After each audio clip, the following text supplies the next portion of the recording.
I imagine that right now you're feeling a bit like Alice, tumbling down the rabbit hole. Let me tell you why you're here. You're here because you know something. What you know you can't explain, but you feel it. You felt it your entire life. That there's something wrong with the world. You don't know what it is, but it's there, like a splinter in your mind, driving you mad. It is this feeling that has brought you to me. This is your last chance. After this, there is no turning back. You take the blue pill, the story ends. You wake up in your bed and believe whatever you want to. You take the red pill, you stay in Wonderland, and I show you how deep the rabbit hole goes. All I'm offering is the truth, nothing more. For we are opposed around the world by a monolithic and ruthless conspiracy that relies primarily on covert means for expanding its sphere of influence, on infiltration instead of invasion, on subversion instead of elections, on intimidation instead of free choice, on guerrillas by night instead of armies by day.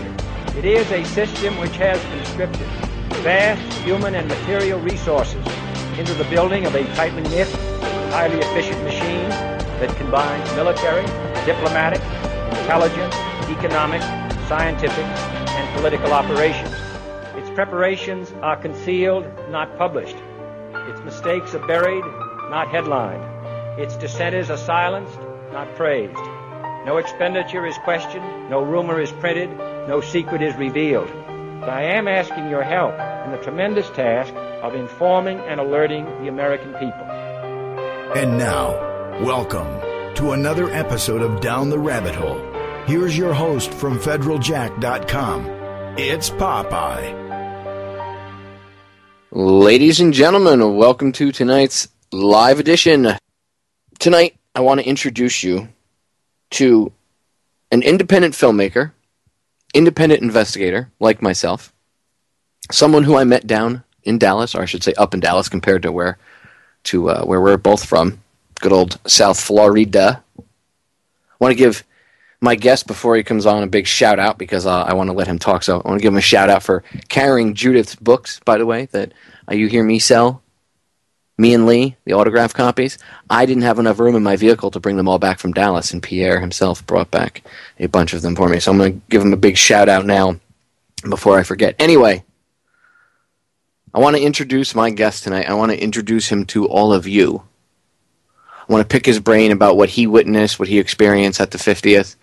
Because not only was I with him, but I was also away from him for... everybody was out. We were together, but we were all also doing our own things. So Pierre had some interesting experiences, and I want to get his take on the whole 50th. Plus, JFK isn't his only cup of tea. He's actually very well aware as to everything that's going on. He's just an all-around smart guy. And I knew that after I met him, I had to get him on the broadcast, and I got a couple other people that I met while I was out in Dallas and New Orleans that I'm going to be bringing on the broadcast in the next coming weeks as well. But tonight, let me bring up my guest, my new friend, and I have to tell you, ladies and gentlemen, he's a hell of a documentary filmmaker. This guy does not miss anything. He doesn't mess around with his equipment. I thought I had some decent, I'm doing air quotes, decent equipment, and his stuff made my stuff look like garbage, so he doesn't mess around. I promise you, when his film about Judyth, he's making a film about, me and Lee, about the book, about Judyth, about her whole story with Oswald and the Kennedy assassination. When it comes out, you're going to have to check it out, but I'll let him get into that. Anyway, without any more time wasting, let's bring my guest up, Pierre Rivard. Pierre, welcome to the broadcast, brother. Hey, Popeye, how are you? It's good to talk to you again. How are you, dude? First of all, I said this when I was introing you, but I got to give you a big shout-out again. Thank you so much for the help with bringing the books back from Dallas for me. Otherwise, the listeners wouldn't have any more left because the first box that I brought back is already gone.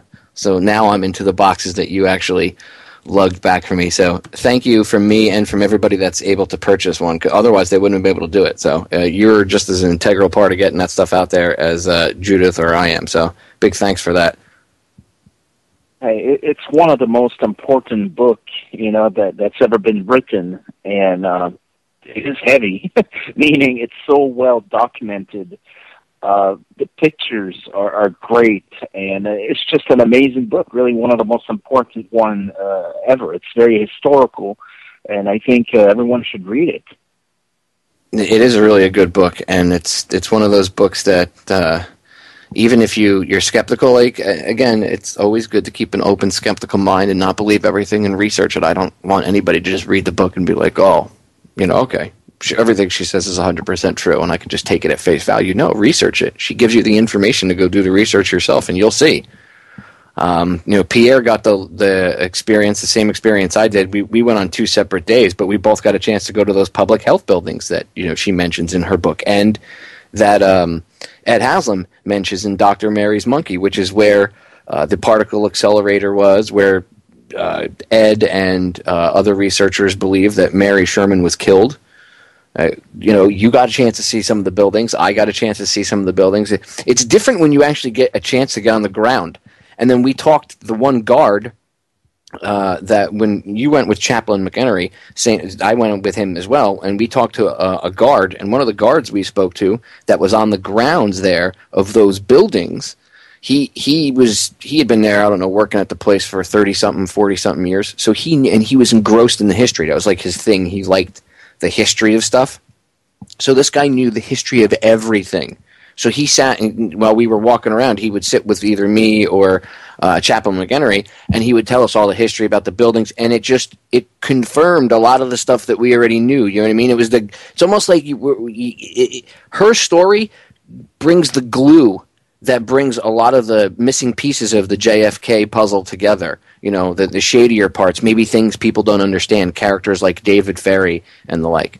So before we get into the JFK assassination and Judyth and all that, let's take a few minutes. I want to introduce you to the listener. I'm going to shut up. I'm going to give you the floor. I want you to tell the listeners a little bit about yourself. What got you into documentary filmmaking, and then at what point in your life did you wake up and realize what was going on, and what got you into the JFK assassination? Okay, well, I was born and raised in Montreal, Canada, and my mother really is the one I would credit with. She would always push books on me, magazines, and I was reading before kindergarten, and a lot of the stuff that I was reading, and that was back in the late 70s, was about Roswell was capturing my imagination, Sasquatch, Bigfoot, that sort of thing. Things about ghosts, Area 51. So I grew up reading about all of that stuff, which I thought was just absolutely fantastic, very interesting stuff, and it helped me become actually a critical thinker, because a little bit like Mulder in the X-Files, I want to believe, that poster that he had up on the wall. But then I realized that it's important to be a skeptic when you're looking at some of that stuff, because there's a lot of fakes out there. There's a lot of, for some weird psychological reason, people put out some stuff out there that's not real, made up stories, made up pictures, that kind of thing. But as I grew up, I became more and more of a skeptic. I started to ask more and more questions.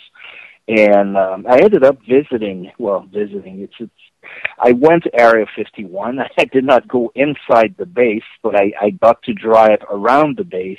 I got to go to Roswell, New Mexico. So I got to live a lot of the wonderful things that I read about as a child. And I moved, actually, from California to Florida about 5 years ago. And as I drove, it's when I did a lot of these visits, I had to go to Dallas. That was one of my stops, because like most Americans and Canadians and people from around the world, you hear about Dealey Plaza. You know that, something really big happened there on November 22nd, 1963, and I had to see it for myself. So I stopped in Dealey Plaza. I parked the car, and I paid a guy $5 to give me a little tour, because there's these guys hanging around, and they show you the different, the grassy knoll, and they talk to you about what may have happened in 1963. And I left Dealey Plaza more convinced than ever to really research this. I had looked a little bit into the JFK assassination before then. It was an area of interest, but that's really what triggered my serious research. And I started reading. I read a lot of books on the JFK assassination. You know, there's the classics like Jim Marrs, Crossfire. And from there, I just went on and read. And eventually, I fell into this book called Me and Lee, which I thought was very intriguing. And it had to do with Lee Harvey Oswald's girlfriend, you know, someone that he dated back in the summer of '63 when he was, I'll use the word stationed in New Orleans, because I do believe that he was on a mission and he was working in New Orleans that summer. He was there for a purpose. And that was always my greatest area of interest, was Lee Harvey Oswald's life, who this guy was. I think he's one of the most enigmatic character, you know, in history. And I really wanted to find out all I could about this guy. And as you know, I mean, he's a fascinating guy. You know, he joined the Civil Air Patrol when he was 15 years old. That's where he met David Ferrie, which, by the way, Judyth is writing a book which should come out in the next month or two, I believe. It'll be available on Amazon. I can't wait to read that book. And he joined the Marines when he was 17 years old. You know, he ran some special missions out there in Japan. He was a radar man. He worked on the secret U-2 program. Was in the Marines for a couple of years. And at that time, when the CIA, and we know that for a fact, had a false defector program to the Soviet Union, well, Lee Oswald happened to defect to the Soviet Union. And that's like at the height of the Cold War. Went to the Soviet Union, lived there for a couple of years, and then came back and really had no problem at all. You know, and he wasn't tried or sentenced for treason or anything like that, even though he went out there, a military man who had served his country and had a lot of secrets. You know, so to me, I'm convinced that Lee Harvey Oswald was a CIA operative, maybe a low-level operative, you know, and he was probably on loan to the FBI as well, so he worked both sides here in this country.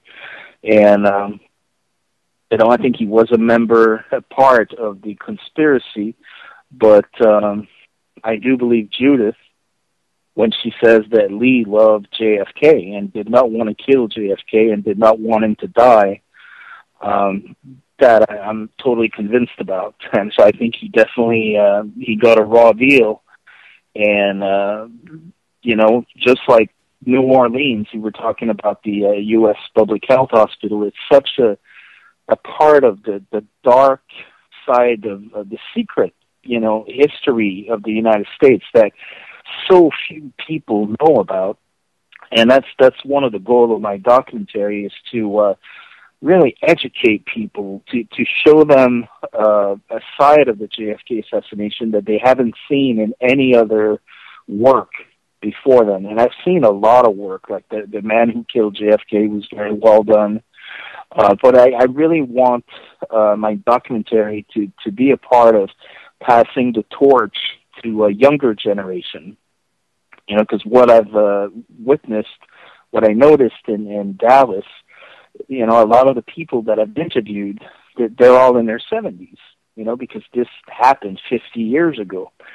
And I think it's very important that we pass the torch to a younger generation, that they pick up the torch and further the investigation, further the pressure that we need to keep putting on the government to release files and to finally know the truth that a coup d'etat took place on November 22nd, 1963.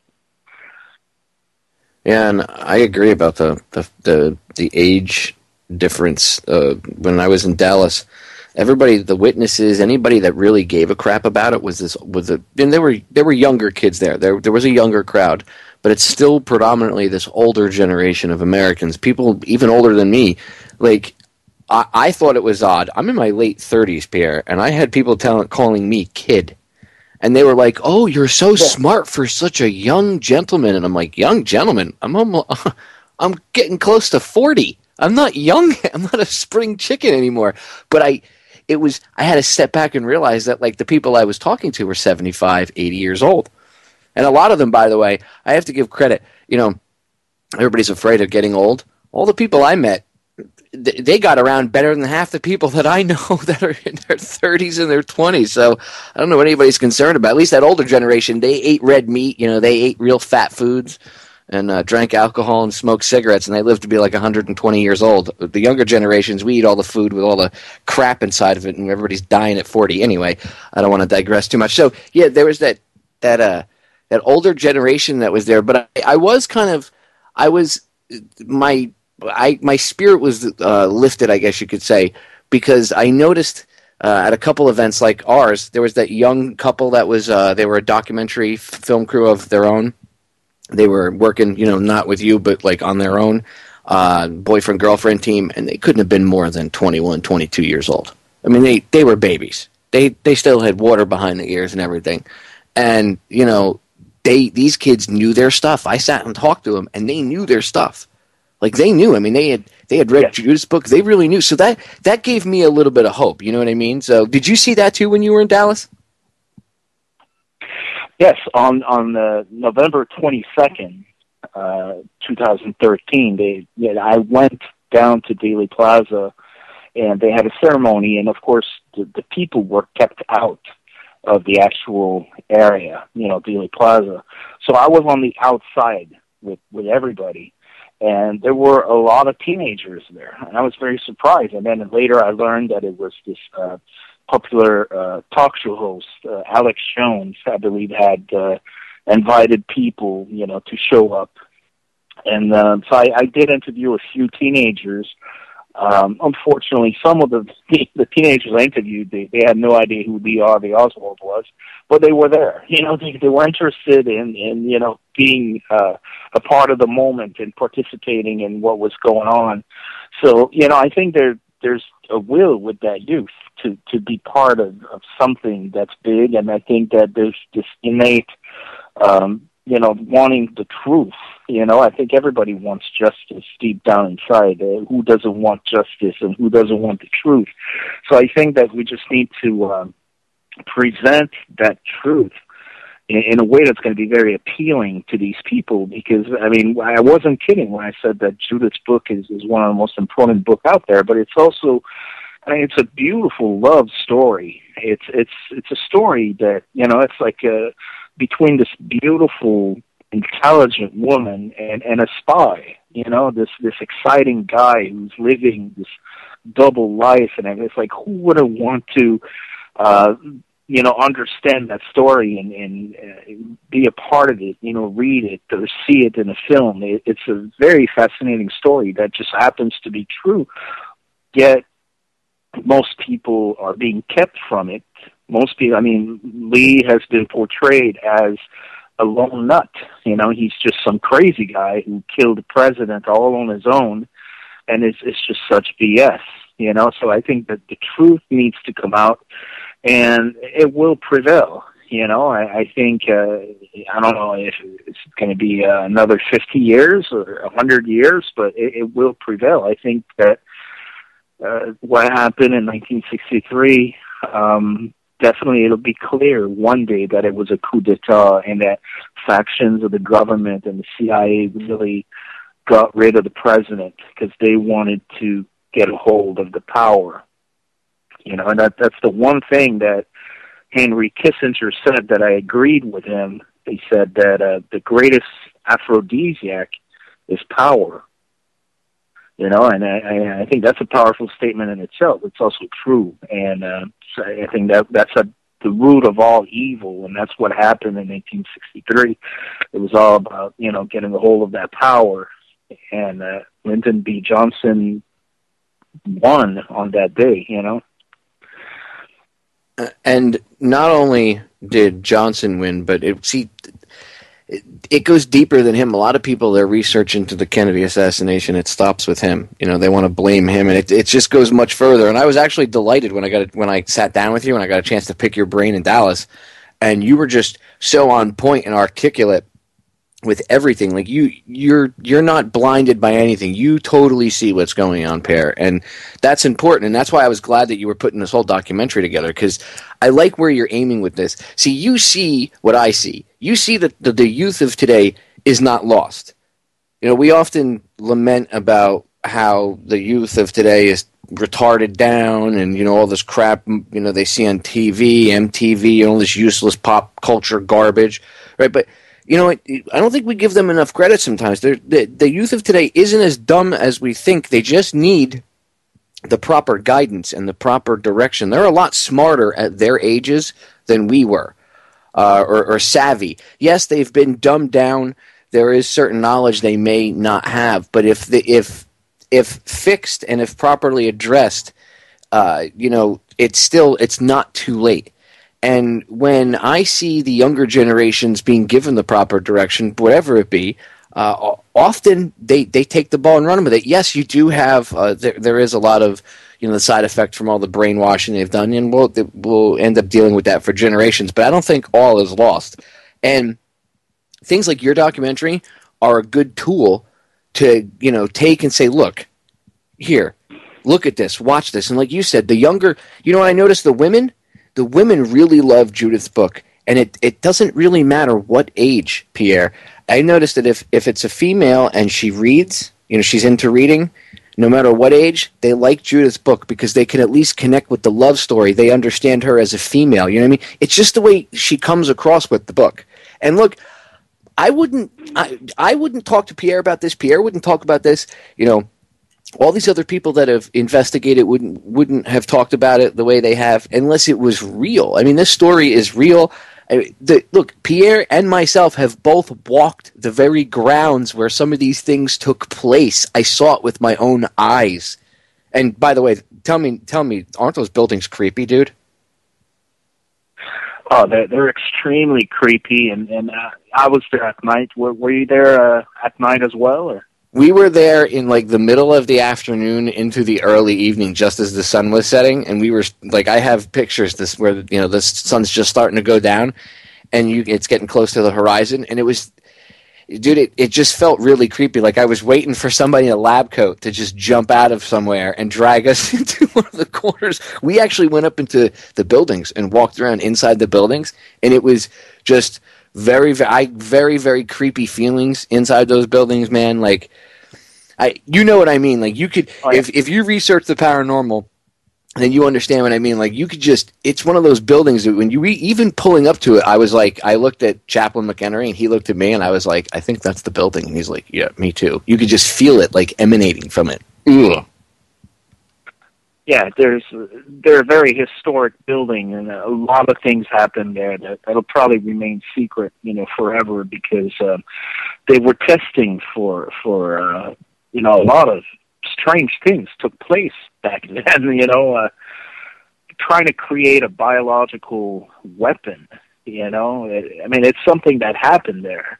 And yeah, I saw Mary Sherman's apartment as well, and Yeah, I had goosebumps, doing this tour there. And there's a footage that I have of a guard at the U.S. Public Hospital building, and he's walking around the building at night with a flashlight, and he's wearing a mask, because he doesn't want to breathe in whatever's in the air over there.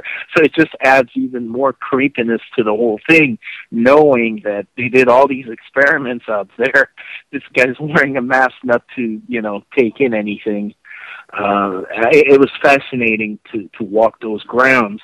And I think that story needs to be told in a way that, people are going to really connect with it, and in a massive way. I mean, not enough people know about what went on there, and I'm just surprised those buildings are still standing, because they could have destroyed a lot of the evidence, but they're still standing. But aren't there plans to actually put some of those buildings down? Have you heard anything about that? Yeah, when we were there, they were telling us that the private hospital purchased it, and I guess they're going to renovate some of the buildings, knock maybe some of the older ones down.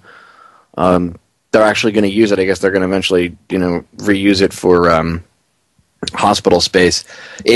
I don't know. That whole area is creepy. It was a mental asylum. You know, it was a public health facility, and then it was a mental asylum, and they did, you know, plus whatever they were doing with the experiments with, you know, Mary Sherman and the CIA and Oxner and all them that they were doing behind this. That whole area is creepy. And the other place that's creepy is David Ferry's mouse house. Not his apartment. His apartment's creepy in and of itself, but the mouse house is creepy too, where they did all the mouse experiments. Pierre, I'm going to pause us right there. Ladies and gentlemen, do not go anywhere. Break sneaking up. Stay tuned. We'll be back in 3 short minutes. Don't go anywhere. We are back, ladies and gentlemen.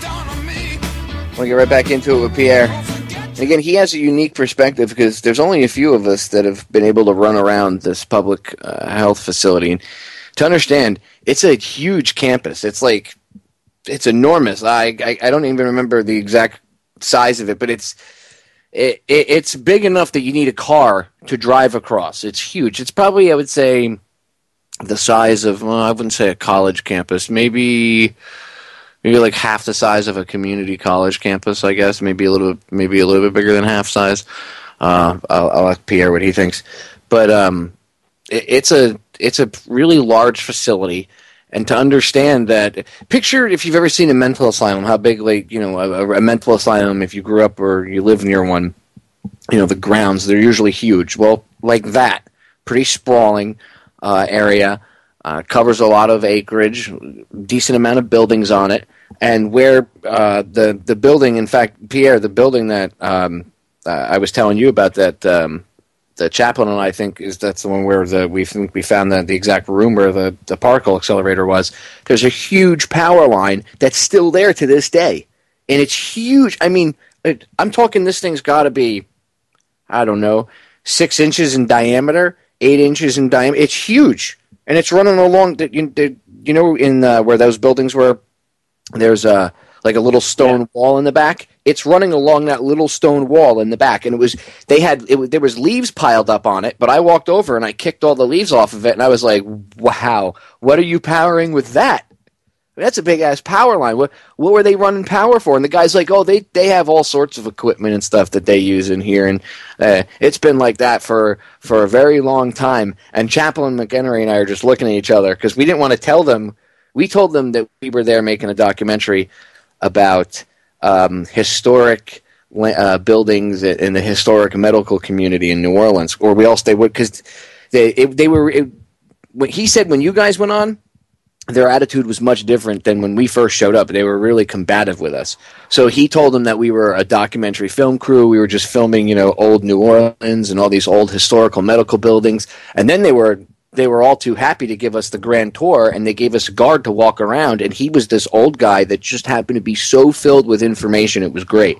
And the chaplain and I just sat there, and you know how Chaplain McHenry is. That guy he's great at politicking, and he could talk to a rock and make friends with it. So he was pulling information out of this guy. And then we found a room with all these blueprints in it. We started taking pictures. I have photos of all this stuff. I just have to go through it. I've been so slammed since I got back with, you know, getting surgery and then recovering from it, that I haven't had a chance to even go through a quarter of the video footage or pictures that I took. And Judyth informed me the other day that last week that what's his name? I can't remember his name now. I want to say his name's Jim, the attorney, Billy Celeste's attorney, passed away right after Jim Norville. Yeah. Right after he spoke to us, literally, like, he went home, and within a few days he was dead. So, I mean, God rest his soul, whatever, you know, rip Jim Norville, you know, better or worse, I don't know. I don't know the guy too well, but at least he had the courage to speak out and tell the truth. And no, I don't think it was a conspiracy either, just in case anybody's wondering, because I know that's going to get thrown out there. Well, do you think it was done because, you know, somebody offed him? No, he was very, very sick. Pierre can attest to it. He saw him in person, so, you know, he wasn't doing too well. But the 50th, I want to ask your opinion about something else. I want to shift gears onto something else before I forget to mention this, and that's Lee's memorial service. And I just thought the memorial service was fitting in a lot of ways. One, the fact that we had more people at his memorial service for the 50th than they did when they buried him. And there was just a lot of weird little serendipitous things going on. Like Wayne Madsen, the investigative journalist, he showed up at the funeral with a friend of his, and they didn't even realize that we were there for like a little funeral type, remembrance ceremony for Lee. He didn't even realize that any of us were going to go there. They just happened to be out and about. Because I asked him, I said, "Oh, you guys knew?" He said, "No, we were just out and about. We were going to go do something else." And we said, "Hey, let's go over and see Oswald's grave," because they knew it happened to be in the area. So they went over to the cemetery, and then we all pulled in, and literally they pulled up as we were all pulling in and setting up and getting ready to start the memorial service. So it was just little things like that, I don't know, it's like the universe's way, I guess, of showing me that, we're on the right track. At least that's what I see. What do you think? I thought it was great, and what I loved about it is they kept the flowers there for a couple of days at least after that funeral, and Judyth was very afraid that they were going to take the flowers away that same night because his grave was just covered with flowers. It was very beautiful. It was very respectful, and the chaplain again spoke and led us in prayers, and it was, when you know the true Lee, it just really made sense, and it was well deserved that we stood and honored him in that way. And I do know that you had your moment with him and you saluted him, and that was great. And I made sure that Judyth did have her moment. It was actually the next day, that day that we were all together. This meant so much to her. But Judyth was so busy and so overwhelmed with being in charge of everything the whole weekend that she didn't have that one moment with him. So she went back the next day. We started to Rivard. She kneeled down. She had her alone. That very well, that's called documentary. I tell it's going to be that you've never heard or seen anywhere. And to be part of it is that this was a love story, that between these two individuals, that's just a beautiful, beautiful thing that again, most people are not even aware of. I'm actually surprised that when people, I actually thought that there were less people, but I was surprised by the amount of people that knew and just realized from the amount of evidence that there was no way that Oswald was this, crazy lone gunman that the media and the government tried to portray him as, and that there's more to the story. I mean, there were people, when I was down at Plaza, I heard some of the idiots down there, you hear the chit-chat. I was just walking around by myself with my camera getting video and still shots, so I really didn't care about getting any audio, but I was listening as I was walking around, and you could hear the people. You could hear them, a lot. Most of the people down there were open-minded, outside-the-box thinkers, I'll call them. I don't like the term conspiracy theorists, but conspiracy-minded, we'll say, whereas there was maybe there was a definite smaller contingent of people that were there that didn't believe it. But there was a mix. I mean, there were people down there that bought the government's official version. They were just down there because it was the 50th. Right. There's a few moments that are very telling about, pointing out that Judyth really did tell the truth. There's something that people don't really know about, but they could look into it, they could research it, and it's doable to get the answer, is that on the day of the what we call the big event back then, Lee took off his wedding ring and he put it on the dresser, because he had slept at his wife. He was still married at the time. He had a couple of kids, and he took off his wedding ring. And when he was arrested, and you can see pictures of it, he's wearing a ring, but it's not his wedding ring. It's his Marine's ring that he had. And to me, that's very telling that he's wearing the Marine's ring, and that he took off the wedding ring because the plan was that following the big event, which hopefully Lee was going to be able to, warn the president perhaps by shooting wide, or who knows what actually happened. I wasn't there, but I'm pretty certain that it's not alone not to kill the president on his own. But the big plan was that Lee and Judyth were going to get together, in Mexico and just live off the rest of their life away. So the fact that he took off his wedding ring that morning, I think is very telling. And then the other thing is something that Judyth mentions in The Man Who Killed Kennedy. She was interviewed for that documentary, and she talks about her last conversation with Lee on the phone, and she quotes Lee as, using the words, the big event, which was the code name for November 22nd, 1963.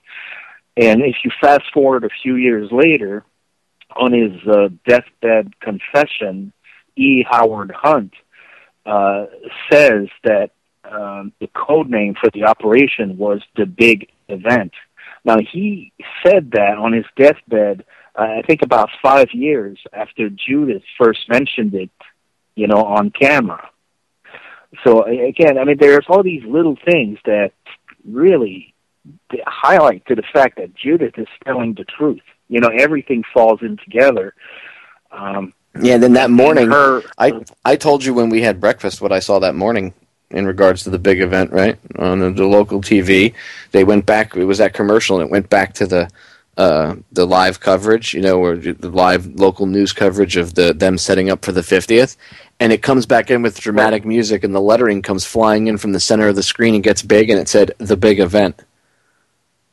Yeah, I nearly spit my coffee out across the hotel room that I was in. I was like, "What?"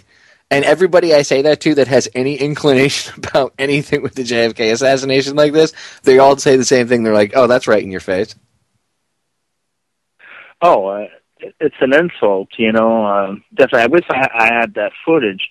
But, furthermore, they repaved the road, because there's always X's, there's this one guy that puts these X's where the president was first shot, and then when he had the fatal headshot, and they're on the road right there. But they repaved the road only to cover the X's, and then the rest of the road was not repaved, and it's just so extremely obvious. And they did that only a couple of days before, their so-called big event 50 years later. And it's just an insult, how they're treating, what happened back then. They're turning it into a joke and humanizing and just making fun of the researchers who really are doing something that's valuable, and uncovering this hidden history, Well, they really can't stop it. They do what they want, but I mean, they didn't want people down there to begin with. And when I went down there, Robert Groden was down there selling his book. He didn't care. He's like, you can tell me what I'm going to do, whatever. I'm going to go sell my book. Have a nice day. And there were other people doing the same thing. And you know what? That's what you need.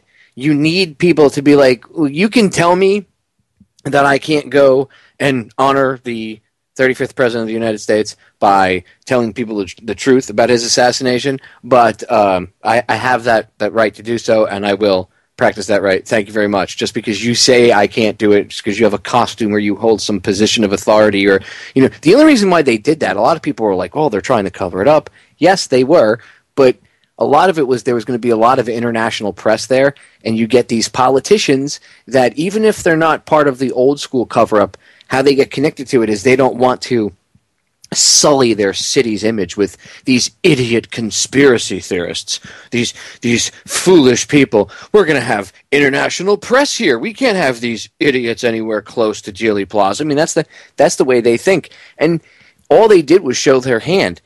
It wasn't effective. I didn't see it being effective in any way, shape, or form. They could have had the cops down there blocking people, beating the crap out of people, which for a brief second they did.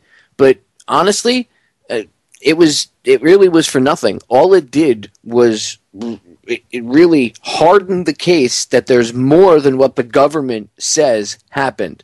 They just hardened that case. They made it, just by acting like that. Had they let everybody just come down and just do their thing and respectfully, maybe, the city does their thing here, let people organize and do something over here on the side, whatever, but everybody be respectful. As long as if they had worked with maybe people to organize something, there wouldn't have been such a big hullabaloo. There wouldn't have been.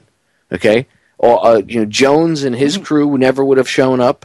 I mean, he even said it on his radio show that he never would have gone down there had they not done that. So their own actions prove that there is something that they want to hide. Well, even if they realize it or not, it just goes to show it.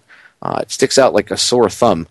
And I was pleased to see that there was a lot more people, in fact, than I thought, that are at least questioning and skeptical. And I always tell everybody, there's more people out there than you realize, but there really was a lot more people there than even I realized. You know what I mean? When I rolled up, I was even impressed.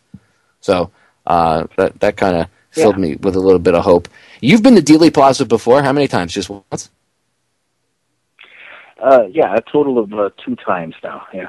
When you first went there, I got to ask you if you had the same experience that I did. When you first went there, when you had seen the Zapruder film and everything else, did you think that Dealey Plaza was flat? Yeah, you're right. Even the second time around, I felt like I didn't remember it exactly that way, because the videos that we see make such a strong impression on us, and we grow up watching this footage. And, we have this image deep into our mind, and then we show up there, and it looks a little different, and it's like that, with TV shows, you see a studio that you've seen before on television, and it's a lot smaller than what you expected. Well, Dealey Plaza does look quite different, there is like a slope, and, the location of the Texas, it's not known as the Texas book, depository anymore, but the way it's located, according to where that street is kind of sloping down, and when you're walking it, and the grassy knoll area and all of that, it's a different perspective than what you'd see on television. So definitely, I had that impression as well. Yeah, when I rolled up, and it's even if you you hear, it's on a slant, you don't realize how much of a slant it's on until you get there. Like the images of the grassy knoll itself. If you look at some of the shots, even the original, some of the stuff that came out from that day that's been released, right? The old grainy footage. It looks, from that all the way to Oliver Stone's movie footage. It looks the knoll looks like you can see it goes up, but it looks like this slow, gradual slope, and it's not. The grassy knoll is actually very steep, and it's actually a lot higher than one would think. It's really weird when you get the chance to actually see it. It's much more actually compact, I think is the best way to put it. Like, it's almost like the camera has this effect of flattening it out and spraying it out further. So it gives it a little bit of a distorted proportion. But if you actually stand in Dealey Plaza, it's more compact. I think that's the best way to describe it. Yeah. It's definitely something that I would encourage Americans to go and visit, because it's such an important part of our history, and from what we hear, the polls, most Americans do think that there was something more than what the official story states, the Warren Commission and what have you. So if people have that gut feeling that there was something more that took place, then really they shouldn't just let it go. They really should look deeply into it, because the ramification of what happened 50 years ago are still affecting us today. And that truth really needs to come out fully. And it's almost there. There was that different investigations in the 70s that actually did state that Lee Harvey Oswald most likely was aided. He was a part of a conspiracy to kill JFK. And again, most Americans don't really know about that. They just know about that popular Warren Commission findings. But yeah, it's a great place to visit. It's historical in nature, and they're trying to keep it that way. It's a historical section of the city. Apparently, the street level raised a couple of inches because of all the paving that they do. That's hardly noticeable, I would think, but that oak tree is still there, big old oak tree, and they're keeping it cut in a way that is similar to what it was back in '63. And of course, you noticed as well as I did that it was full of leaves, in November. And I know there's, it's been published before that Lee had an easy shot because in November that tree had lost all of its leaves, but it doesn't. It's full of leaves and it's all bushy and everything, and so he would not have had an easy shot, from up there, especially with that crazy little crackerjack gun that they claim he shot with, and you held it. You had a chance to actually work it a little bit. I have you on tape doing that. So what did you think of that Italian rifle? Oh, you have me on film telling you. I think I even looked at the camera and said, Jesse Ventura was right, this thing is a piece of crap. Except I didn't use the word crap, actually. I think I swore. Pierre probably have to bleep that one out. But it is, because you couldn't... We tried twice, remember? I had it nice and snug in my shoulder, and I zeroed in on... I was looking out a window, and I zeroed in on, I set it up in my mind, knowing Dealey Plaza and actually having been down there, a good idea of something to look at, distance-wise, where Kennedy would have been from supposedly Oswald. And I already had a round in the chamber, because the first shot he wouldn't have had to, if he had to load it and then, before aiming or after aiming, then obviously he really couldn't have pulled it off, right? So obviously he had a round in the chamber. So I fired the first shot, and I went to recycle the bolt, and dude, the whole thing comes right up out of the small of your shoulder. Now, if you don't know anything about shooting, it's bad enough that it moves it and you'd have to come back up on target, but this thing literally pops the whole rifle right up out of your shoulder, and you're still trying to work the bolt. It hasn't even gotten the bolt all the way up to eject the shell yet. It's just a piece of crap rifle. They called it the humanitarian rifle for a reason, because it was just a piece of garbage. And I'm glad you brought up the picture about the tree, because I know that's what you were referencing. I took a picture of the spot where Kennedy's got the headshot, because what they, like Pierre said, they got rid of the X's for the 50th. So I stood out where the X was, the second one was, in the middle of the street when there wasn't any traffic for a second, and I got a shot looking back up at the window, supposedly where Oswald shot from, and you can clearly see that the tree was in the way. And I put up that little quote from Stone's JFK flick, where he said, the character of Lou Ivan is pointing out to Kevin Costner's character of Garrison, and he said, well, didn't Hoover say something about the, that tree and, in November and all? And he said, yeah. He said, Chief, I'm trying to I have to paraphrase here, but he says, Chief, it's a Texas live oak, doesn't shed its leaves till the first week of March. So I looked it up. He's correct. That's not a movie line. That's actually the truth. And I'm glad you brought up the fact, because you can attest to this too. They've been trimming that tree and keeping it pretty much in the same shape that it was 50 years ago.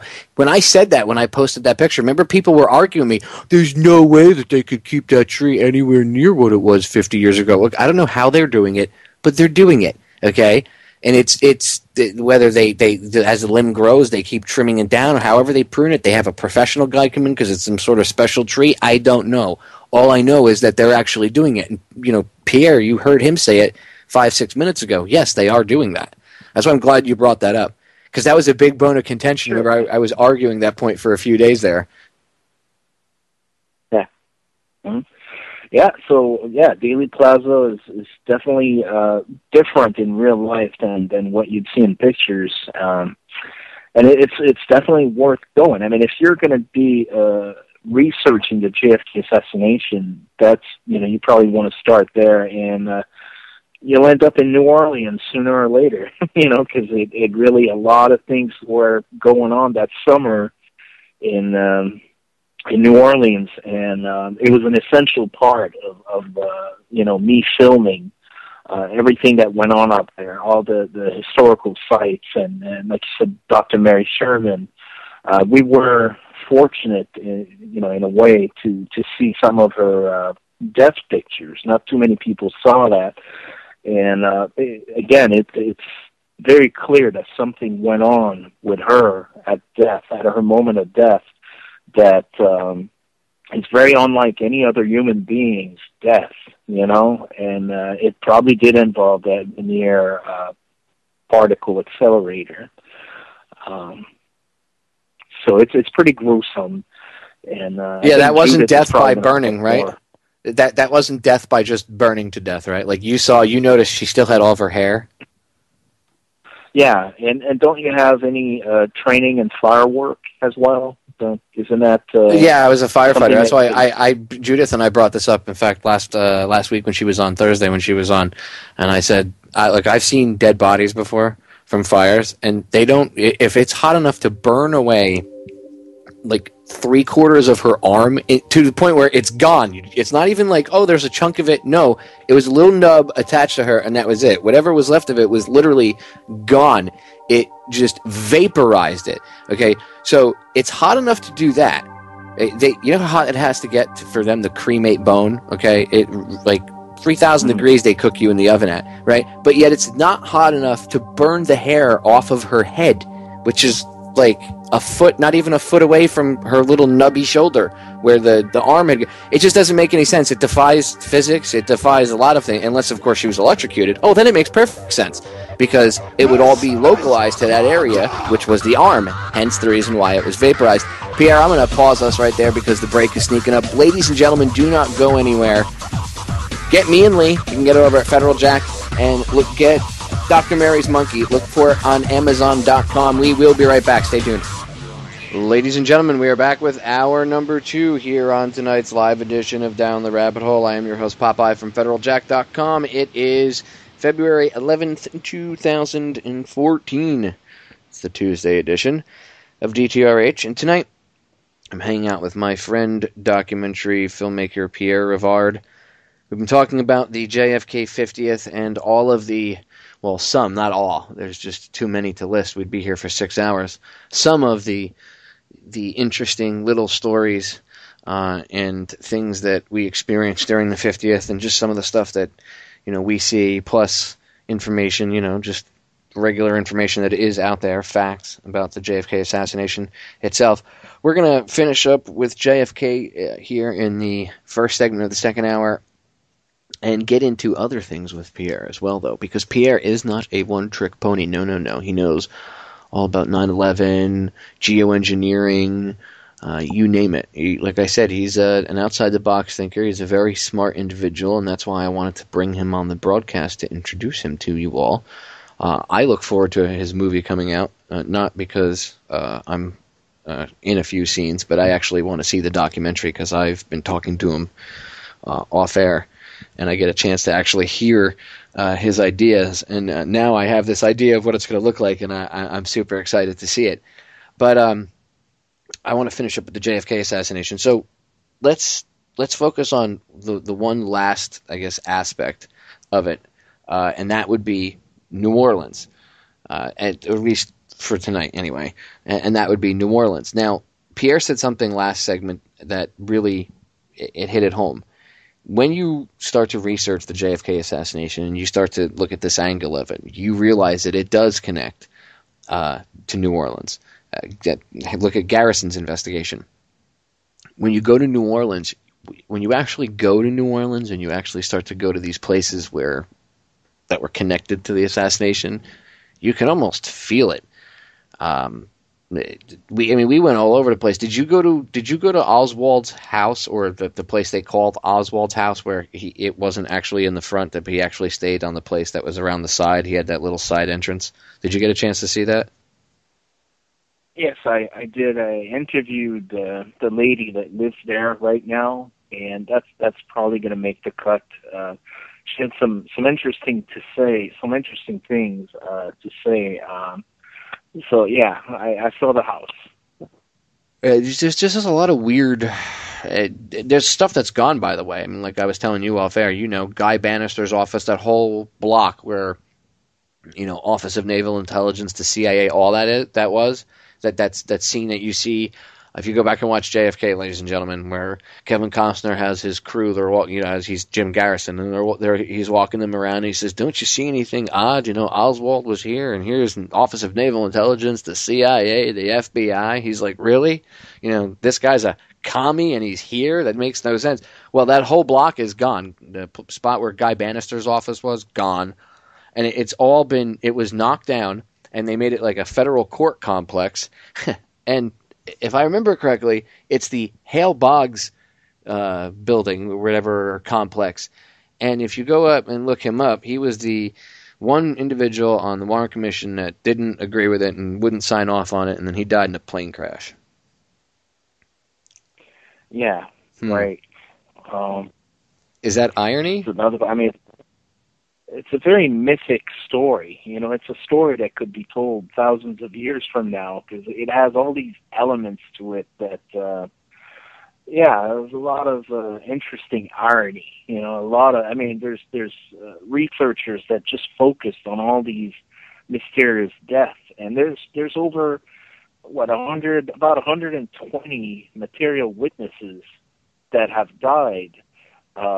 Between 1963 and like 1977, or whichever year that they focused on, and a lot of these deaths are very mysterious.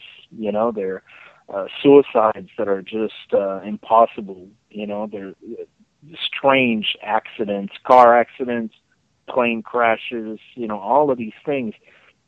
You have to be a moron if you think that this is just coincidences. If you look at it, and there's some numbers that have been advanced scientifically speaking that say that the chances that all of those people died, that were material witnesses, are like 1 in like a trillion billion or something like that. It doesn't happen, these kind of coincidences. And that's one of the strongest case to show that indeed there was a conspiracy, to kill Kennedy, that it wasn't just a lone nut to do it. There's so many different, types of evidence out there. And that's the sad thing that gets me, is you'll hear somebody get outspoken, because sometimes, I have these Facebook posts about me being innocent or things like that, and I'll have someone respond and say, "Oh, I doubt it." And so I would ask, "Well, what research have you done?" And they'll say, "Well, none." I say, "Well, okay, you seem to have a strong opinion that, this man is guilty, and they haven't done any research. They just base their opinions on, the media. And that's another interesting thing about the CIA, is they're so embedded into our lives that we don't even know. Now we're learning about all the different spying that they do, and everything that we're doing. Probably you and I have probably followed our accounts on Facebook and that sort of thing. But they had something years ago called Project Mockingbird. And Project Mockingbird, and the papers are out on that, it's official. It was a project where you had CIA operatives embedded into the media worldwide, in different countries as well as here for NBC, CBS, and what have you. So, I grew up in Canada hearing about the KGB, in the Soviet Union, and how they would control the news, how they would control the media. But you know what? All of that has been happening here for years and years and years.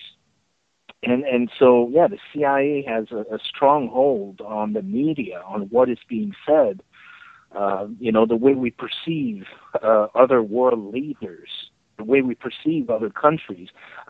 France is being demonized all the time, in the news. And I know there's a lot of Americans that don't even understand why, but they have a bad opinion of France.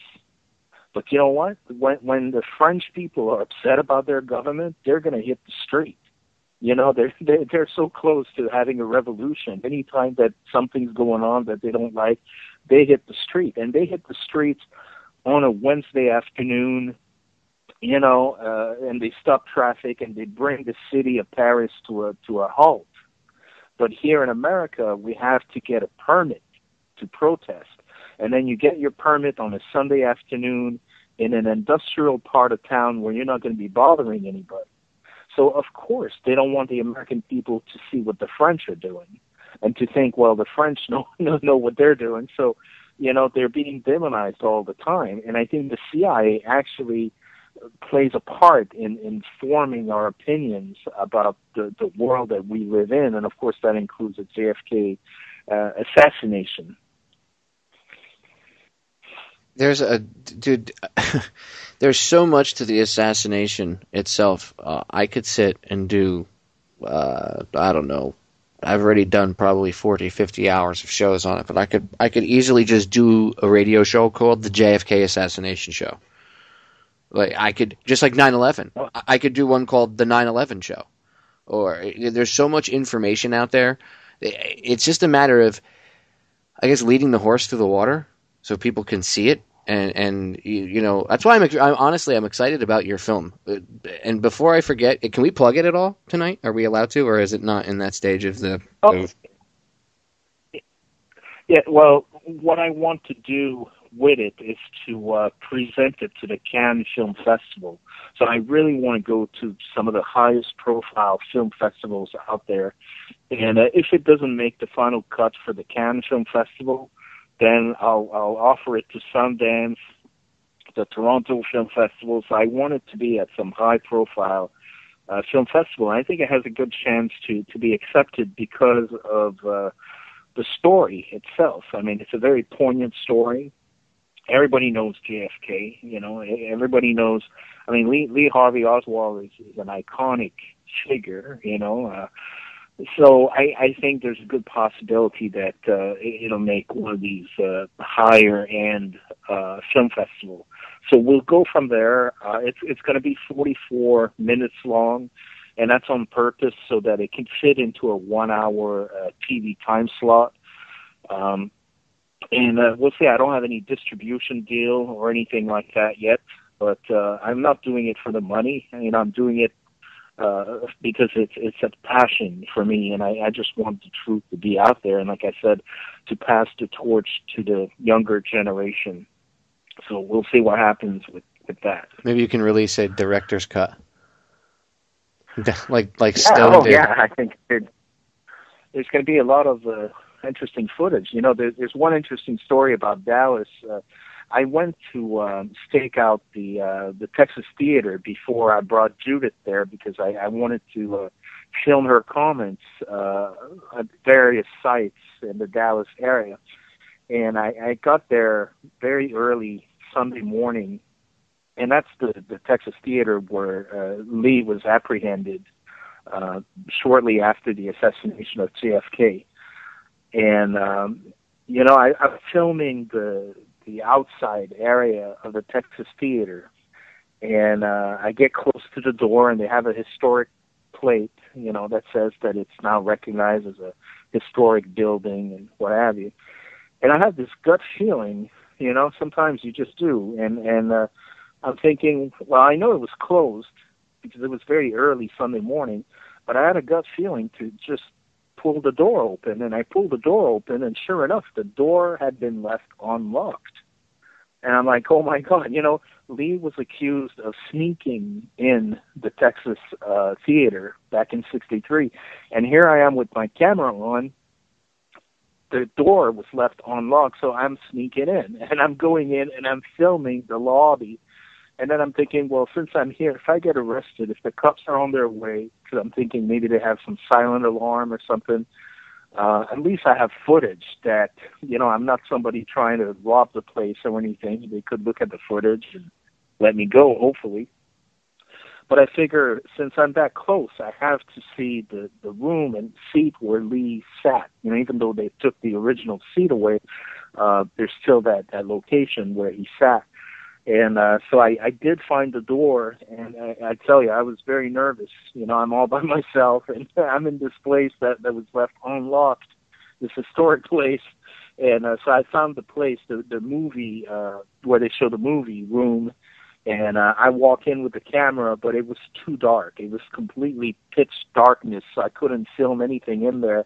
I couldn't see anything in there, so I walked back out. But that was one of the several interesting things that happened while filming in Dallas. So I'm not sure if that'll make the final cut, but yeah, I could definitely be part of the extras. When we were at the Arlington conference, I kept looking around to try to figure out who in the room was the agent. I'm like, okay, which one of you is the spook in the room? Come on. Which one of you is it going to be? There's only one individual two. There's one guy and there's one female. They weren't together. I don't even think they're at the same time. I don't even recall them seeing them at the same time. One was at the conference itself, and the other was at the hotel. At the breakfast meet and greet she had the one day where she did the slideshow and all that stuff. There was one. There was a female there that I was and there was a male at the Arlington conference that I was questioning. The only two. Now I can't say that they could just be regular people. It was just something about them made my bells go off. But that was it. But I wondered. I did wonder while we were there if we were being watched. I mean, obviously there were people in Dallas. And I'm sure that they were keeping an eye on her. They do normally, so I'm sure somebody was sitting somewhere watching us or aware of what we were doing in some way, shape, or form. Well, we had an appointment to visit the Beckley House. I call it the Beckley House. That's the rooming house where Lee went back to.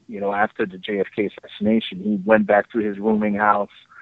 And that's where he changed his clothes. And so we had an appointment to go there because apparently they preserved the bed, that he slept in and his little corner of the bedroom.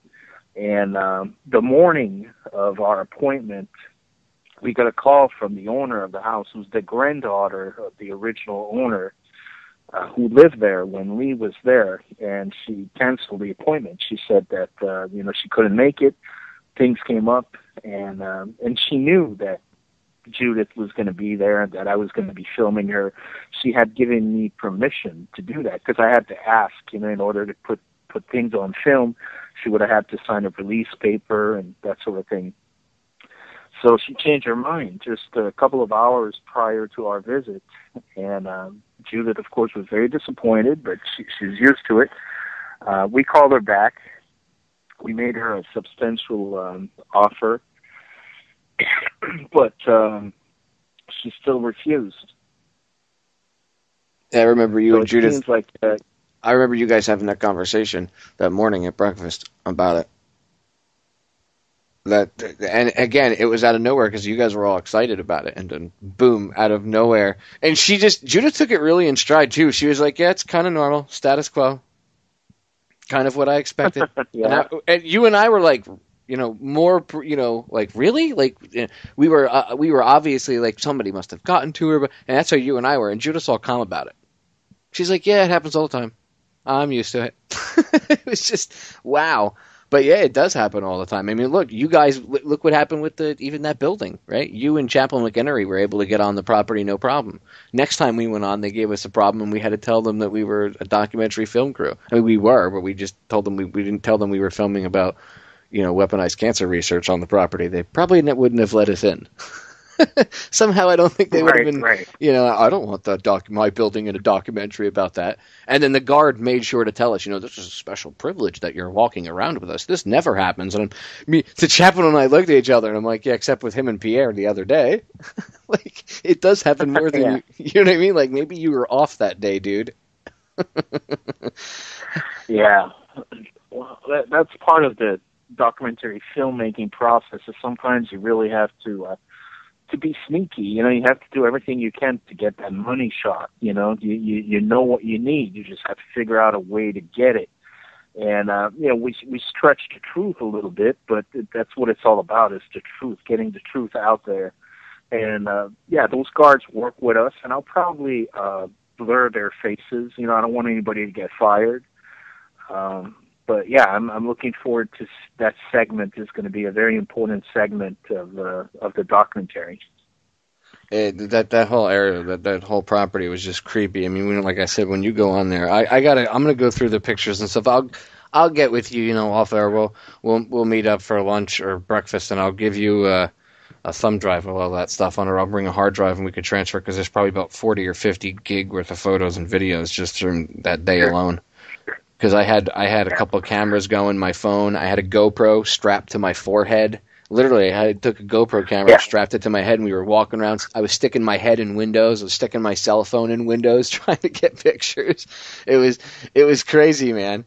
And I got to say, Chaplain McGenery, all that Special Forces training came in handy, man. Because he was keeping the guards busy. Like, he's like, Papa, you got this? I'm like, yeah, you keep them busy. I'll do what I got to do. And he's doing his thing, and you see how he is. He's good at what he does.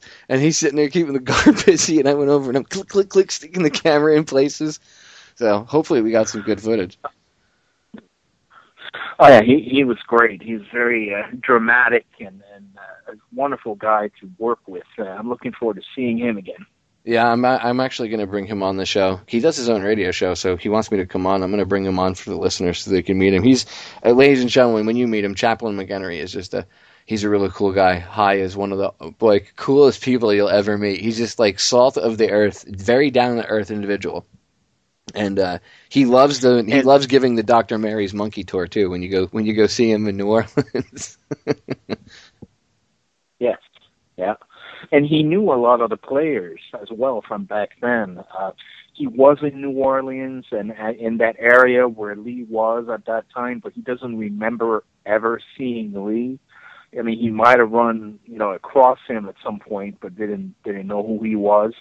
But he knew a lot of the players, including Ed. He was good friends with Ed, went to school with him, and didn't he meet? I think he might have met Dr. Alton Ochsner at some point, and he met Jim Garrison, I think, briefly at some point. So, he's full of history. He's a wonderful guy.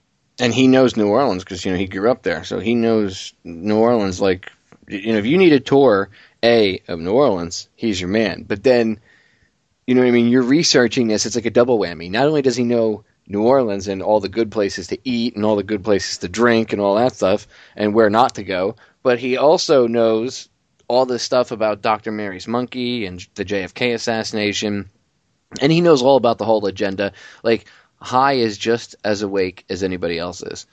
He's very, very smart man. He's in fact, he did the eulogy at Lee's memorial service. Again, I think the video is online. If it's not, I have that stuff. See, I just gotta sit down. I have to have time to actually sit. You know how it is. You have to have time in your life to go back and, with that much video footage we pulled from that weekend, it's ridiculous. And, I'm sure there's going to be stuff that, like, maybe one of my shots got messed up and I might, have to cut something out here or there or whatever, but I could still keep the audio and just, you know how it is. It's a pain in the butt. So you got to go through and look at everything. But there was a lot of good information going around that weekend at all the conferences. I think the Arlington conference really, it panned out well. It was, honestly, there was a lot more people there than I even thought were going to show up. I thought we were going to have 3 people in the room. I thought it was going to be a room filled with empty folding chairs and like 3 or 4 of people in there, and we were going to be speaking to nobody. And the room was pretty decently packed. And there were people coming and going, and as it went on, it actually got even more packed. There were certain people that some of the people only wanted to hear one speaker or one individual speak, and that's perfectly A-okay. That's fine. The point is they got a chance to come out. They saw some people, I was there selling Judyth's book, for Chris Milligan. He had to take a break for about 20 minutes. He had to go take care of something. So he ran and go, because Judyth needed something picked up. There was something that we needed for the conference, whatever it was. So he ran to go take care of that. And I manned the table. And I was selling his book, her book, Vince Palomera's book. And, it was really a good reception. Just from my own experience, and I know, the experience you got, it was a good reception. For the 50th, for the amount of propaganda that was out there, that Oswald was a lone gunman, that he did it, and that's all there was. The amount of speakers and books and just truth that was out there for the 50th was phenomenal. It was able to push back this wall of propaganda. You know what I mean? Like, they had this huge tidal wave of BS. It kept pounding away. Oswald did it. Oswald did it. Oswald did it. And, you know, maybe 50 years ago, the public was more, you know, emotional because of the event. They didn't care. You know, they just lost their president. Now people are way more skeptical of the government. And they're like, you're lying. You know what I mean? So it was good to see that. There was this huge, what do you call it? Like, a yearning, I would say, for knowledge. Like, they yearned to know the truth. They wanted to know it. They needed to know the truth. And that's good. I mean, that gives me hope. There were, you know, because you still hear people say to me all the time, you know, I'm sure you've seen it in the YouTube comments or whatever, who cares about JFK, man? It was 50 years ago. What does it matter? Yeah. I mean, come on, Pierre. What do you care? What do you say to people like that? I'll be. We have like about 2 minutes before we go to break. I'll let you answer this. I'll be a critic really quick. Hey, dude, what does the JFK assassination matter? It was 50 years ago. What does it matter, Pierre? Oh, well, what does it matter? I mean, it was 50 years ago. It could have been yesterday. I mean, it's so important to expose what happened, because if you don't, then it'll happen again, and it has happened again. I mean, there's a book that was written, I forget the name of the lady, but it's called the Shock Doctrine, right? There's some research that have been done that show that after an event, a very harsh emotional event like a JFK assassination or 9/11, that the population is really at its most vulnerable, and you can take advantage of them by just embedding a story in their mind, telling them, you know, this is what happened. This is the truth right here. Just look at what we're telling you. Listen to what we're telling you. And then you're shaping the people's opinion by doing that. But you're right. People are getting smarter and smarter because of social media. But there's still these dumb people going around always taking the side of the official story of what they're told. And you wonder if they're being paid for doing that, or if truly they're just so afraid deep down inside that they have to believe that the government is like their Santa Claus, their savior, and they just have to believe in this big daddy that's going to, you know, save them all. But, you know, the truth hurts, you know, but you have to find it. You have to seek it. And that's the only way we're going to be able to, you know, move forward in a healthy way. You have to expose the creep. I agree. Pierre, I'm going to pause us right there because we got the break sneaking up on us. Ladies and gentlemen, do not go anywhere. Stay tuned. We got another segment coming up, another half hour with my guest, Pierre Rivard. Stay tuned. We are back, ladies and gentlemen. Final segment with my guest tonight, Pierre Rivard. We've been discussing the JFK assassination. Final segment, I want to shift gears, and I want to pick his brain as much as I can, because, as I said, I got a chance to talk with him for days while we were in Dallas and in Arlington. So I got a chance to pick his brain about all this stuff. But you guys haven't gotten a chance to hear what he has to think and he has to say about this stuff, and I want you to do that. So let's start with geoengineering. Now, geoengineering, you all know, is pretty much a huge science experiment in our little blue marble. I don't like to call it I know geoengineering is a neat little term for it, but I like to try to make it as, when it comes to stuff like this, I try to make it sound exactly like what it is. It's a mad scientist. It's a bunch of mad scientists engaging in a huge scientific experiment in our little blue fishbowl. Messing with the weather, spraying all sorts of crap into the sky, barium, aluminum, you know, God knows what else. Maybe they're releasing sorts of viruses. Who the hell knows what else they're spraying up there, okay? But just on the engineering weather manipulation levels alone, what they're doing is quite scary, because they could really alter the planet and terraform the planet and just cause some bad, very, very bad things. Anyway, I'm going to do more shows on geoengineering, but I want to get Pierre's take on geoengineering and chemtrails and spraying. So, Pierre, what's your take on geoengineering? Well, first of all, I was always a big fan of airplanes. You know, growing up, I had the encyclopedias and books on different military planes and any type of aircraft and carrier and jets and what have you. And I remember looking up in the skies at the planes, and I'm a little older than you, so that's in the 70s, and seeing the contrails, behind the planes that would dissipate within, 10 seconds or so. That trail would just leave off, disappear. So it's something that I had never witnessed until one night I took a cruise, a Caribbean cruise, and that was quite recently, actually. That was for Christmas 2010, and there happened to be a lunar eclipse that night, and I got up at about 3 o'clock in the morning, and I went out on the balcony, and I saw the moon, which was all red. It was a beautiful lunar eclipse out in the Caribbean. It doesn't get better than that.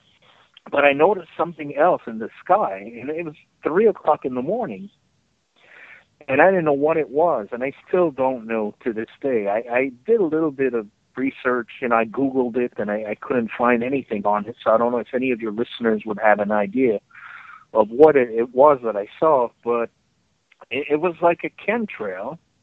It was up in the sky, but it was completely pitch black. The sky was black enough as it is because you're in the middle of the ocean and there's thousands of stars and the moon is red, but there was a streak going across the sky that was hiding the stars. It was clearly a pitch black streak. It was darker than black. It was just so weird looking, and it was very odd. It was the first time that I noticed something like that. I had no idea what it was, so I started looking into it. And on January 1st of that year, because that was December 2010, so January 1st, 2011, I'm back here in Jupiter, Florida, and I find some stuff about chemtrails, and I'm reading about it on the internet, and I get up to go to work, and I tell you, this felt like the Twilight Zone. I opened the front door to my house, and there they are, up in the sky. There's a dozen chemtrails right up in the Jupiter sky. And it's daytime now. You can see the white smoke, and they're streaking across the sky. And so right away, of course, I took out the camera, and I started filming. And it was just the oddest thing, you could ever imagine. And since that time, of course, I became very hooked about that phenomenon and really filming it and reading about it, and it's very odd. And another time that it was as obvious that something was going on, that they were doing some experimentation up there in the sky, was when I was in Memphis, Tennessee. I actually went to Graceland, and while I was at Graceland, up in the sky, there were, again, dozens and dozens of trails, and you could actually see the planes laying the trail down, and it wasn't commercial jetliners. There's not a chance that it was. And everybody around me was, looking at their iPhone. They were, they weren't paying attention. Nobody was looking up at the sky. And I just couldn't believe it, that people were not paying attention, were not aware of what was going on up above, their head. So that really got me thinking, and then as I keep doing my research, I ended up filming the Georgia Guidestones in Georgia, and you've probably heard of them. There's different things written in different languages, and the first thing that is written in English that you can understand, because it's English, it says that the population shall be kept at 500 million people. And so that scares a lot of people away. And the Georgia Guidestone is a whole mystery on and of itself. And but I'm thinking, and so I came up with my own little theory here with all that, with the Georgia Guidestone. They were erected on March 22nd, 1980. That's when they first went up. March 22nd, which is 3/22, right? 3/22 is a very symbolic number for like skulls and bones. I was going to say it's the order. Yeah, the order of skull and bones. And the month of March is the only month that's been named after a planet Mars. And the 22nd is really the first full day of spring, which is the rebirth. And I'm thinking, if you look at George W. Bush, there's some stories out there on him on the internet that are really fascinating. Apparently he's obsessed with Mars.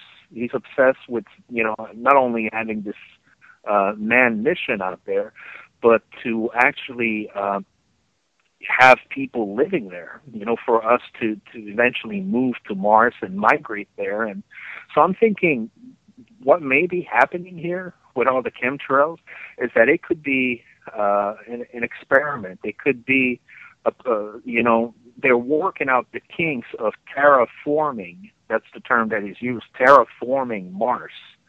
Not only are they, maybe trying to mess with the weather and trying to, protect us from the sun or whatever it is that they're thinking that they're doing, but I think the bigger plan is eventually terraforming Mars, creating an oxygen around the planet Mars, and having no more than 500 million people on Mars eventually.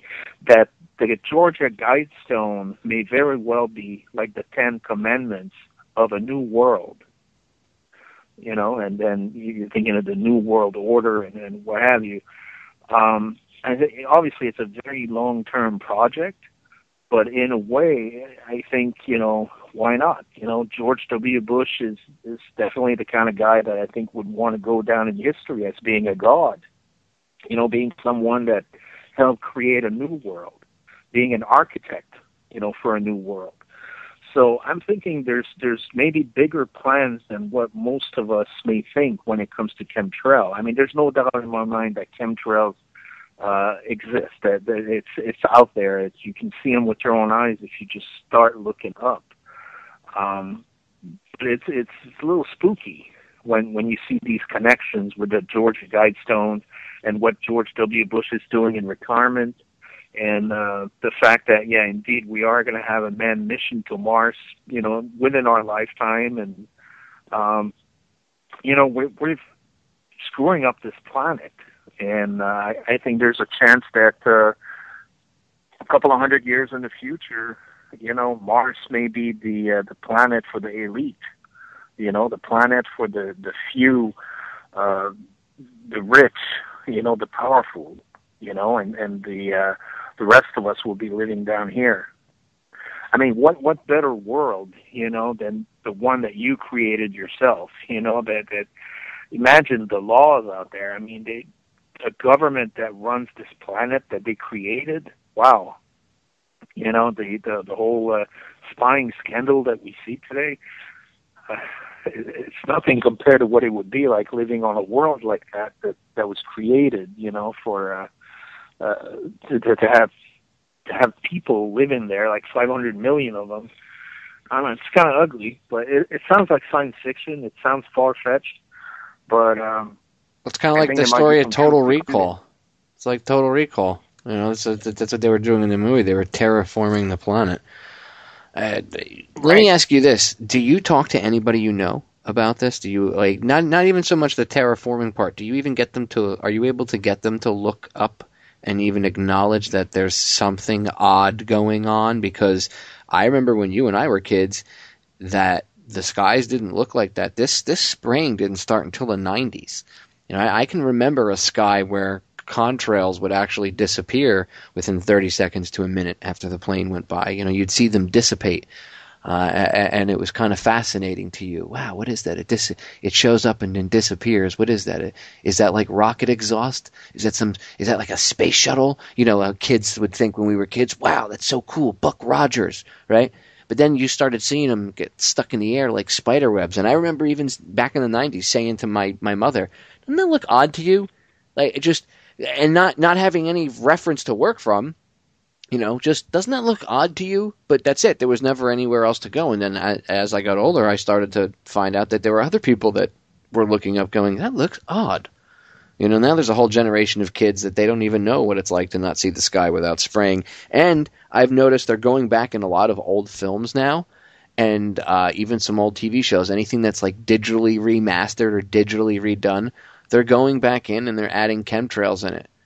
I just watched...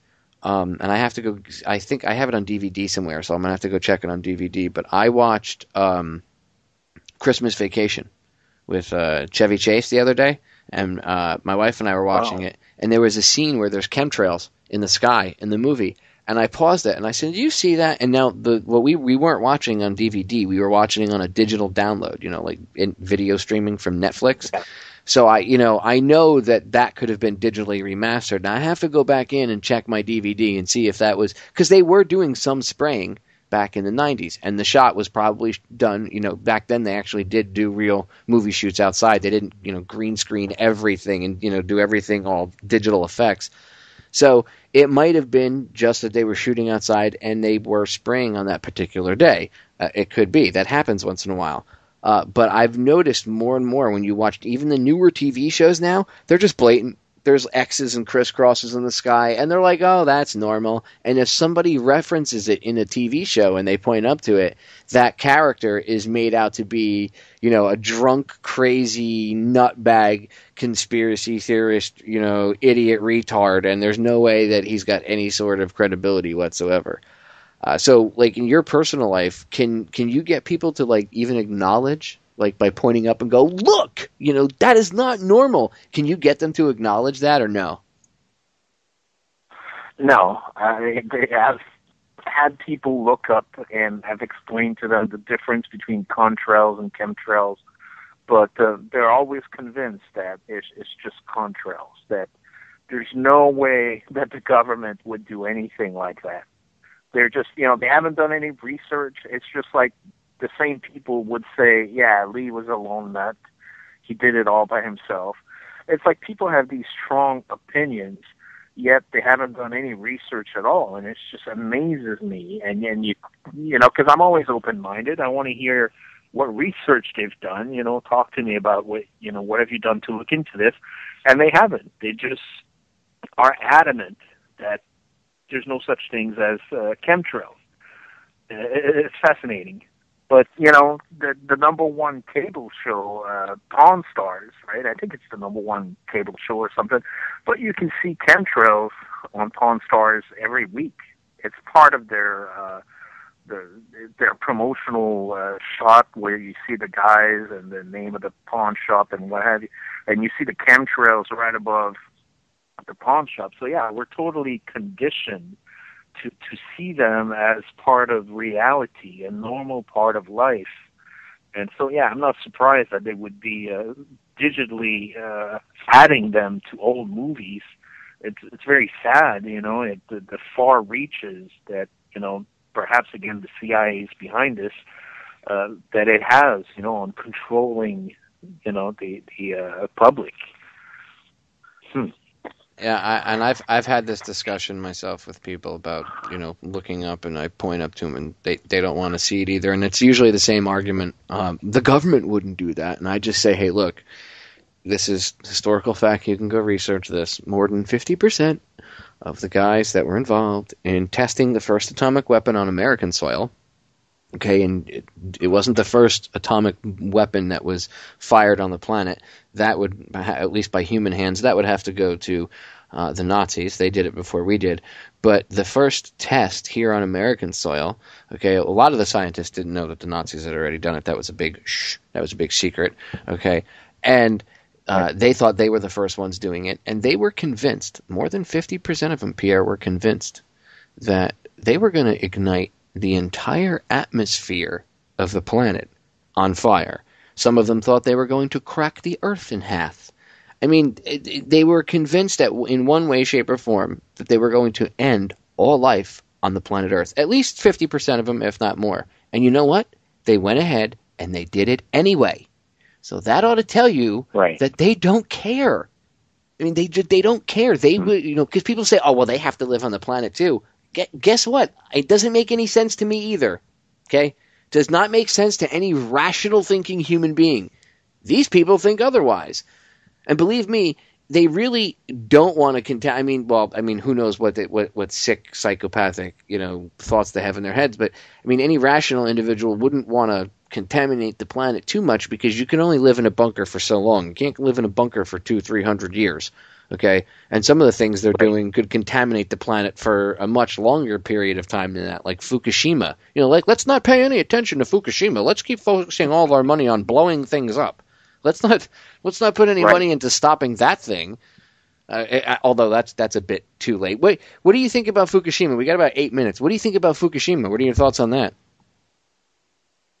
Well, yeah, it's very scary. It's obviously not something that is covered in the media appropriately, and it's just very scary what's going to happen, the long-term ramification, and the people living on the West Coast. I used to live on the West Coast. Right now, I'd be terrified out of my mind, eating any sea life that came from the ocean in that area. I would think it's probably not safe. It's very scary stuff, but we just seem to have this innate ability to look away at the inconvenient truth, something that we don't want to see, like 9/11, Building 7 is such a strong evidence that, it was an inside job, or the fact that there's no plane ever seen, hitting the Pentagon, and a little hole in the Pentagon, and but people don't want to look and question. They'd rather say, no, let me believe in the government. They wouldn't hurt us. They wouldn't do this to us. And so people look away. They just look where they're told to look. So they pay attention to Justin Bieber and all the other crazy entertainers out there, and they don't pay attention to what's happening to our world. That's just it's sad. So that's why I'm so thankful for you and the show that you're doing, because you're really, doing something that's one of the most informative shows out there. And you're not a sellout. You're not doing this because General Motors doesn't want you to talk about this or that. You're doing it. You're doing the straight talk about the straight stuff. It's good. Well, thank you, Pierre. I don't get paid for doing this, so I don't have any corporate sponsors. I do everything. I run everything out of my own pocket, so I have. It sucks because it doesn't suck because I shouldn't say it sucks because I don't want a corporate sponsor. It sucks not to have some sort of funding to be able to have a bigger operation and maybe hire one or two people to help out so I could do bigger projects. But at the same time, I do everything myself. Makes me a jack of all trades, and I'm not in this for the money. I'm just in this to enlighten people and make the world a better place, because I want the world to be less crazy. I want things to go, back to I shouldn't say back. Maybe get onto a smoother path. I don't want to go back to anything. I don't want to, regress. I want to evolve, but I don't want to leave this planet. In the future, I don't want to be like 80, 90 years old and be looking at things and just be like, man, I should have done much better. I could have done more. Or, if things go really bad, who knows, none of us might live to be 80 or 90 years old because none of us did anything. So I don't want to, I have a niece. I have a little niece. I have nephews. I don't want to leave them a screwed up world. I don't want to leave them a screwed up planet. I want to be able to leave them a planet that they have a brighter future than what I was handed. You know what I mean? We weren't given. Everybody always thinks, oh, what are you talking about? You guys had a great future. No. If you think about what we're going through now, no, we really didn't, because this is our future then is our reality now, and it's not so bright, right? But people like you, people like Judyth, like Hy McEnery, and all the other great researchers and writers and bloggers and radio show hosts and everybody out there, all the people doing the good thing, fighting the good fight, and doing this for the right reasons, they are the people that are turning the tide. The listeners tuning in are the ones, everybody. We're all in this. Once you wake up and you see this, just having the conversation with somebody else, engaging them in that conversation and having that talk about any of these topics, that is changing the entire dynamic, because we don't even have conversations in this country anymore. We just don't. There aren't conversations amongst families. There aren't conversations amongst husbands and wives. There aren't conversations amongst coworkers or friends or neighbors anymore. People are afraid to talk to each other. They're afraid to tell their neighbor that, I don't trust the government because they might tell the government, and I don't want to get my door kicked in at 3 o'clock in the morning. Well, guess what? Psst! The terrorists have won. And I don't mean the ones with the turbans in the cave, when the Hollywood cameras are on. I mean the real terrorists with the $15,000 Armani suits on Wall Street. They've won.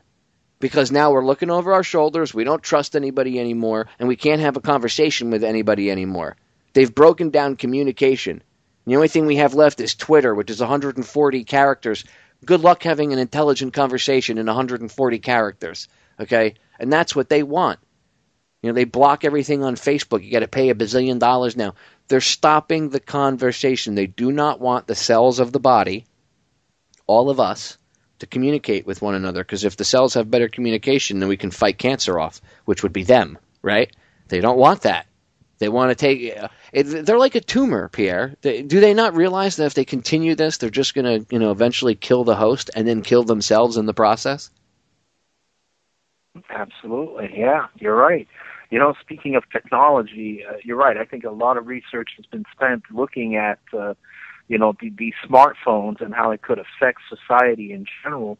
But there's an interesting point about camera phones. In Japan in 2001, camera phones were available all over the place. But camera phones only became available here in the United States a few months after 9/11. Now think about what 9/11 would look like if the majority of the population had a cell phone with them with a camera, where they could videotape the event. We didn't have that ability. It took a few months after the event, and it makes me wonder if that technology was delayed here in the United States until after 9/11. That's another question that I think there's nothing wrong in asking questions. That's actually a good point, and we only got about a minute and a half left, but that's actually a really good point, and I'll tell you why really quick.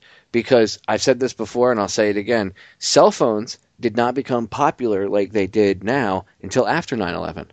It was after 9/11 and the stories of the calls from the airplanes at 30,000 feet that were technically impossible, especially back then with analog phones. Right. Okay, but I digress. Right. That's a whole show in and of itself. But these phone calls that were supposedly made from the cell phones, all of a sudden everybody got there. They wanted to buy cell phones for their families, and all of a sudden all these cell phone companies suddenly had this national tragedy. They had the wherewithal to sit down and come up with all these different plans and family plans and all these different rates, and it's like almost like you guys had this stuff sitting in a drawer somewhere already. It just. It's and I've pointed this out, and people are like, I'm like, go back and think about it. When did people start carrying cell phones, and when did kids have cell phones? Well, we didn't have cell phones. Cell phones were a luxury before 9/11. After 9/11, it was, oh my God, something bad could happen to my kids. I need to get in touch with them anytime, any day. I remember that push. That was how they sold cell phones. So that's a good point, Pierre, about the camera phones as well. It just makes you wonder, did they not release it? Did they wait? Until afterwards for a reason? Were there multiple reasons? Marketing and manipulation, whatever. Oh, God, it's just the rabbit hole goes deep when you start to really dig. Anyway, we're out of time, brother. Thank you so much for coming on. Thank you, Papa. You're the best. Keep it up. Thank you, brother. I appreciate it, Pierre. Ladies and gentlemen, we are out of time tonight. Do not let that stop you from researching. Go to the archives. Download all of my shows from federaljack.com going back 3 years. Go to the other sections in the downloadable archive, the JFK section, the war section. Do your research. As always, the solutions to our problems are an inside job. I love you all. We're out of here.